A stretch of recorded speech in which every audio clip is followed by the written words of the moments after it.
Soy Juan Faropa Fontana, soy el presidente actualmente de la Institución Nacional de Derechos Humanos y Defensoría del Pueblo de Uruguay. ¿Cuál es la función de esta institución? Bueno, la institución tiene un mandato legal muy amplio. De acuerdo a la ley 18.446, tiene la función de defender, proteger y promover los derechos humanos y, como lo dice la ley, en su más amplia extensión.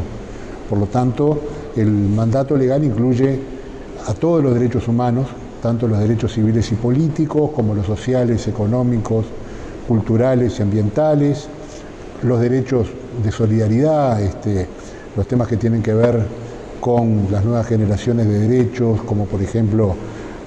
todo el tema que tiene que ver con el derecho a la libertad de expresión en este mundo tan revolucionado con la irrupción de las redes, por ejemplo. Así que es una institución que, como otras instituciones similares en el mundo, está vinculada al Poder Legislativo, no depende del Poder Legislativo, pero las Defensorías del Pueblo informan al Poder Legislativo respecto a la manera como el Estado, en este caso el Estado uruguayo, cumple con sus obligaciones en materia de derechos humanos que están incluidas en el ordenamiento jurídico nacional, tanto las que están expresamente tipificadas en la Constitución como aquellas que ingresan al texto constitucional a partir de las normas internacionales de protección a los derechos humanos que en Uruguay tienen esa jerarquía. Pero no había antecedentes de esto. No, antecedentes de buenas intenciones sí hubo muchos. A partir de 1985 se presentaron en el Parlamento varios proyectos para crear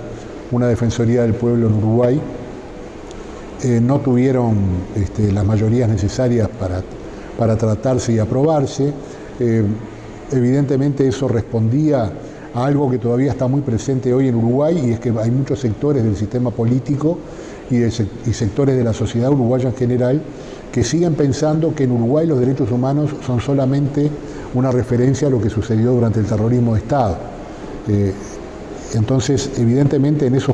eso podía ser comprensible, esa dificultad política en los primeros años de construcción democrática después del 85, porque había realmente un quiebre muy fuerte en ese momento en relación a qué tenía que hacer el país en relación al pasado reciente, ley de caducidad, plebiscito luego contra la ley de caducidad, etcétera, etcétera, referéndum, perdón. Pero luego, bueno, como que se comenzó a entender que esa parte de la agenda de los derechos humanos, la vinculada con el terrorismo de Estado, sigue siendo una agenda presente, porque son temas que no se han resuelto,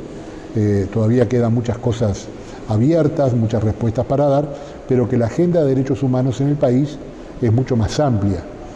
Se incluyen otros temas vinculados con otros sectores de la sociedad que sufren vulneraciones de sus derechos, aún en democracia, como por ejemplo las mujeres, los niños, las niñas, los adolescentes, la población afro, las personas en situación de discapacidad,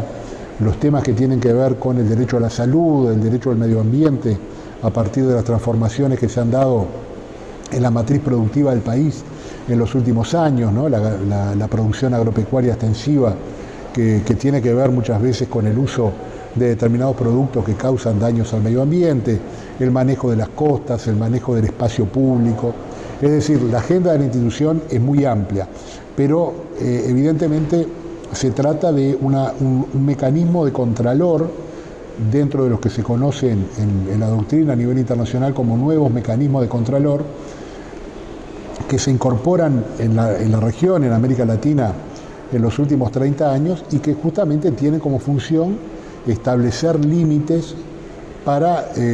las decisiones que puedan tomar los gobiernos democráticos. Estamos hablando de gobiernos que no tienen en su naturaleza una intencionalidad de ser, como sucedió en el pasado reciente, gobiernos que tenían una práctica sistemática de violar masivamente los derechos humanos, pero evidentemente aún en los estados más democráticos te encontrás con dificultades que emanan muchas veces de normas que no son adecuadas, de prácticas institucionales que no son adecuadas, de funcionarios que no están debidamente calificados o capacitados, y eso lleva a que el Estado no cumpla estrictamente con la garantía de todos los derechos humanos de todas las personas que viven en su territorio. Entonces, como nuevo mecanismo de contralor, también genera algunos recelos y algunas dificultades para su relacionamiento con el sistema político e inclusive con otras instituciones del Estado. De ahí que la institución en los últimos tiempos ha recibido durísimas críticas, durísimos agravios, ya no cuestionamientos, agravios directamente, que yo relaciono concretamente con esa dificultad que muchas veces tiene el Estado, por más democrático que sea, para aceptar el control, para aceptar que se le diga, está muy bien todo lo que están haciendo en esta y en esta materia, pero sin embargo aquí hay algunas cosas que hay que resolver y que hay que corregir. Entonces, lo más complicado que yo creo que puede estar existiendo hoy por hoy en el Uruguay es justamente ese cuestionamiento al control institucional del funcionamiento del Estado dentro de las normas del Estado de Derecho. Y entonces creo que los cuestionamientos que se pueden dar a esta institución de derechos humanos en Uruguay, como a otras similares en la región, pasa mucho por ahí, ¿no?